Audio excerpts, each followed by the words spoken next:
Olá, seres do submundo. Como estão hoje? Tem tido ótimos pesadelos?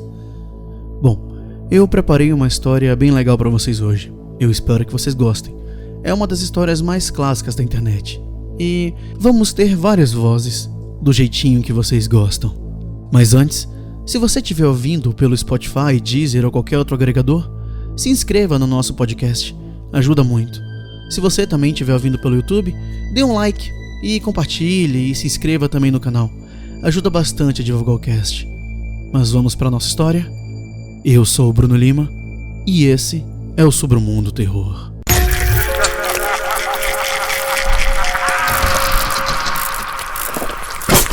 Submundo Terror.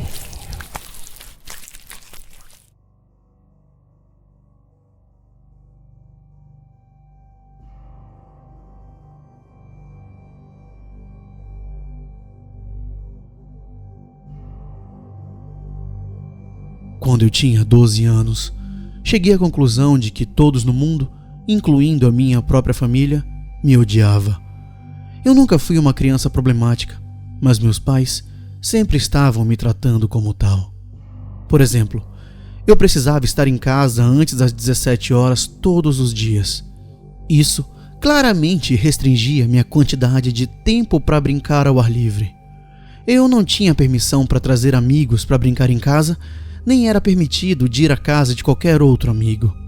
Eu tinha que fazer a lição de casa logo depois que chegava da escola, não importa quanto tempo levasse.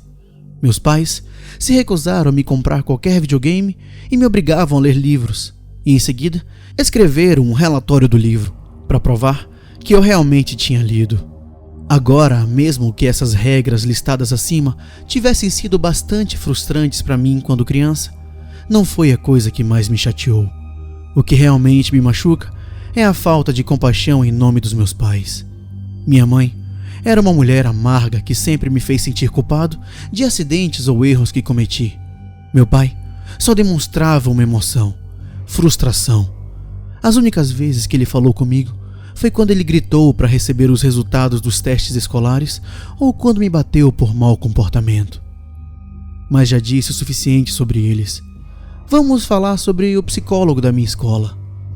Para sua própria privacidade, vamos chamá-lo de Dr. Tanner. Como a maioria das escolas secundárias dos Estados Unidos, um psicólogo está sempre disponível no campus durante o horário escolar para ajudar todos os estudantes que necessitam de aconselhamento emocional, acadêmico, social, comportamental e etc. Para ser honesto, eu nunca vi nenhum dos estudantes falando com o Dr. Tanner. Todos os dias, eu passava por seu escritório no meu caminho ao refeitório a espreitar através da pequena janela de sua porta. Ele sempre estava sozinho ali, trabalhando em algum documento. Eu imaginava que a maioria das crianças estava com muito medo de falar sobre os seus problemas com um adulto, principalmente para um desconhecido. Por essa razão, eu levei 3 semanas para reunir coragem suficiente para ir ao seu escritório. 7 de abril de 1993 foi o dia que eu decidi expressar meus problemas ao Dr. Tanner. Durante a pausa para o almoço, eu estava na frente da porta de seu escritório e apenas bati. Através da janela, eu podia vê-lo levantar a cabeça, sorrir e fazer um movimento para eu entrar. Assim, eu entrei. Ele me cumprimentou com a introdução de si mesmo e perguntou o meu nome. Dr. Tanner era um homem de fala mansa que parecia irradiar bondade. Em menos de 30 minutos, eu divagava com o Dr. Tanner sobre o modo que meus pais me tratavam e como eles não se preocupavam comigo por nada. Depois de algum tempo conversando com ele, minha voz começou a tremer e eu parei de falar. O psicólogo ouviu pacientemente toda a minha situação de braços cruzados e sempre concordando com a cabeça. Eu meio que esperava que ele começasse a falar que eu estava enganado e que meus pais me amavam muito e blá blá blá. Mas ele não o fez. Dr. Tanner se inclinou para mim com um sorriso no rosto e disse: Sabe, eu sou o melhor psicólogo escolar do mundo. Eu prometo que vamos consertar isso. Eu revirei os olhos. Tudo bem, mas como? Eu perguntei. Eu tenho os meus métodos. Sou um homem de palavra. Eu prometo que dentro de apenas um mês, o relacionamento entre você e seus pais vai mudar para melhor. Para sempre.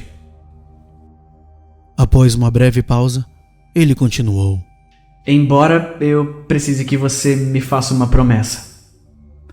Você tem que me prometer que vai voltar ao meu escritório depois da escola amanhã e que não vai contar pra ninguém que tivemos essa conversa hoje. Vai ser o nosso segredinho. Eu prometi. No dia seguinte, voltei para o Dr. Tanner depois da escola. Foi por volta das 16 horas quando entrei em seu escritório. Depois de uma recepção calorosa, ele pediu para me sentar na frente para sua mesa mais uma vez. Ao me sentar, assisti Dr. Tanner fechar as cortinas da janela e então ele sorriu. Começamos a falar sobre os meus gostos e interesses, meus assuntos favoritos na escola, meus professores menos favoritos e coisas desse gênero. Cerca de 1 hora de conversa, o Dr. Tanner me ofereceu um refrigerante e, de bom grado, aceitei a oferta, considerando que os meus pais nunca me permitiriam beber refrigerante. Dr. Tanner estendeu sua mão para sua pequena geladeira e tirou 2 pequenas garrafas de refrigerante já abertas sobre a mesa. Depois, continuamos a falar sobre o que estava acontecendo na minha vida, mas não demorou muito para que eu desmaiasse sob o efeito de quaisquer drogas que o Dr. Tanner colocou na minha bebida. Levei 1 minuto ou mais para ajustar a minha visão embaçada ao acordar, e quando fiz, eu não tinha ideia do que pensar. Eu estava algemado a uma cama e minha boca foi selada com fita adesiva. Eu imediatamente comecei a entrar em pânico, me contorcendo e puxando as algemas, mas desisti logo em seguida. Meus olhos se arregalaram em descrença depois de olhar ao redor da sala. Haviam cartazes de super-heróis fixados ao longo das paredes e fotografias de atletas famosos nas prateleiras. No meio da sala havia uma velha e enorme televisão, um Super Nintendo e vários cartuchos empilhados ao lado dele. Eu não sabia o que pensar. Aqui estou eu, em uma sala cheia de itens que a maioria das crianças morreria para brincar. Eu provavelmente teria chorado de alegria se não tivesse algemado a uma armação de cama. Meu estômago afundou mais uma vez quando a porta se abriu e o Dr. Tanner entrou. Ele sentou-se na beira da cama. Agora, escuta, disse ele. Lembre-se de que eu tô aqui para ajudá-lo e eu nunca faria mal a você, ok? Dr. Tanner removeu cuidadosamente a fita da minha boca e, em seguida, as algemas de minhas mãos. Meu primeiro instinto foi começar a chorar, mas algo sobre o Dr. Tanner me fez sentir seguro. E então, ele sorriu para mim. Você vai ficar aqui por um tempo. E durante esse tempo, você pode brincar com qualquer brinquedo nessa sala enquanto eu estiver aqui em casa. Mas quando eu sair de casa, eu vou precisar colocar uma de suas mãos de volta na cama. Você ainda pode assistir à televisão, mas eu quero que você só assista aos canais de notícias quando eu estiver fora. Sentei-me em silêncio, ainda tentando processar a informação que ele tinha me dado. Então, vá em frente. Fique à vontade. Eu volto quando for a hora do jantar. Ele se levantou da cama, atravessou a sala e clicou o botão de energia da TV antes de trancar a porta atrás dele. Vários minutos se passaram antes que eu percebesse que o Dr. Tanner não estava brincando. Tudo o que restava para fazer era ligar o Nintendo e jogar Mario até o anoitecer. Por volta das 19 horas, o Dr. Tanner voltou para a sala com 2 pratos de purê de batatas e tiras de frango. Eu finalmente reuni coragem para perguntar a ele quanto tempo eu ia ficar nesse quarto. Bem, por cerca de 1 mês. Algumas semanas, mais ou menos. Ele respondeu. Eu só tenho um trabalho que preciso fazer. Na manhã seguinte, acordei para a mão do Dr. Tanner batendo na minha cabeça. Ei, amigo. Você não precisa acordar agora se não quiser, mas eu vou precisar colocar isso de volta. Ele sussurrou, apertando a algema de aço frio no meu pulso. Olhei para ele. Ele estava vestindo uma camisa de colorinho e calças, um casaco aberto por cima do ombro e uma mala ao seu lado. Ele parecia exatamente como ele sempre estava quando eu o via em torno da escola. Antes de sair, ele colocou o controle remoto perto de mim e pediu para eu ligar a TV e assistir o noticiário local. A primeira coisa que eu vi quando liguei era um segmento de notícias de última hora. Um oficial de polícia importante estava em cima de um pódio cercado por pessoas com microfones. Temos vários investigadores trabalhando com o objetivo de identificar potenciais sequestradores, mas até agora não há muita evidência. Membros do corpo docente afirmam que o menino tinha sido visto pela última vez por volta das 4 ou 5 da tarde. Comecei a me sentir enjoado quando uma fotografia minha apareceu na tela. Era a minha imagem do anuário do ano passado. Legendas da fotografia exibiam meu nome, idade, escola e cidade que eu vivia. Acima da minha imagem foram alternando títulos: FBI começa a busca da criança e possível sequestro em escola estadual. As filmagens ao vivo continuaram e agora minha mãe e meu pai se aproximaram do pódio. Ambos pareciam ter olhos avermelhados. Lágrimas escorriam pelo rosto de minha mãe quando ela pegou o microfone. Eu sei que minha mãe pode parecer não demonstrar emoções, mas mesmo pro jeito dela, eu nunca tinha visto tanta emoção vindo da minha mãe antes daquele dia que ela chorou ao vivo na televisão, gaguejando em frases e dizendo: "Por favor, devolve meu bebê pra mim, eu sinto muito, e por favor, traz ele de volta pra casa." Quando meu pai pegou o microfone, eu quase esperava a sua atitude fria como sempre, mas ele também tinha lágrimas em seus olhos. Ele implorou ao mundo para trazer seu filho para casa em segurança e, por fim, implorou por meu perdão. Eu sei que eu não tenho sido o melhor pai, mas eu gostaria de ter sido agora. Por favor, traga meu filho de volta. Meu estômago se revirou logo após aquilo. Minhas emoções foram misturadas, pois eu nunca tinha visto nenhuma vez o meu pai chorar. Me senti triste, sabendo que os meus pais estavam sendo submetidos a tanta coisa.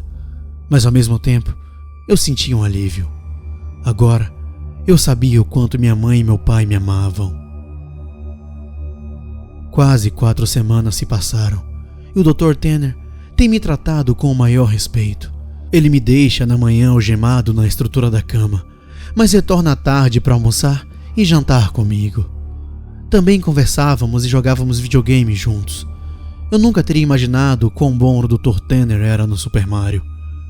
Em uma manhã como qualquer outra, quando o Dr. Tanner me acordou antes de ir para o trabalho, notei um olhar severo em seu rosto. Eu também percebi que ele tinha acordado 3 horas mais cedo do que quando ele geralmente me acorda.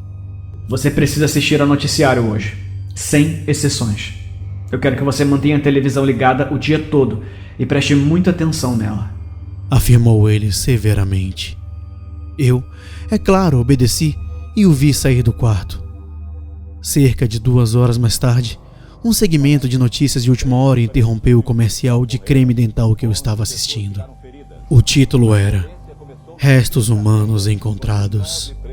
Uma moça usando um terno estava enquadrada na TV e começou a falar: "Estamos descontentes para trazer essa notícia triste nessa manhã em relação ao nosso caso de criança desaparecida no início deste mês. Restos de um corpo foram encontrados em um saco de lixo debaixo de um viaduto. O corpo parece ser a de uma criança, embora seja muito difícil distinguir. O corpo foi decapitado e queimado até as cinzas e ossos." A tela se deslocou para uma visão do helicóptero no alto de uma estrada. Dezenas de carros de polícia se reuniram perto do fundo de um viaduto. A voz da mulher ainda podia ser ouvida. Dentro da sacola, a polícia encontrou uma carteira de identidade do ensino médio que pertencia ao garoto desaparecido. A tela mostrou o cartão de identificação da escola que eu sempre mantive em minha mochila. O plástico havia derretido, mas a minha foto e nome estavam intactos. Depois, a câmera mostrou ao longo de meus pais. Eles estavam sentados entre os jornalistas.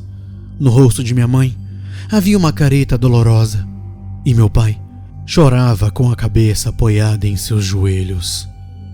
Eu desliguei a televisão nesse ponto. Dr. Tanner voltou para casa à tarde da noite. Ele correu para o quarto, abriu minhas algemas e colocou uma garrafa de água na minha mão. Ele colocou as mãos sobre meus ombros e sorriu. Eu te fiz uma promessa, não fiz? Eu balancei a cabeça, lágrimas apertando o seu caminho para fora dos meus olhos.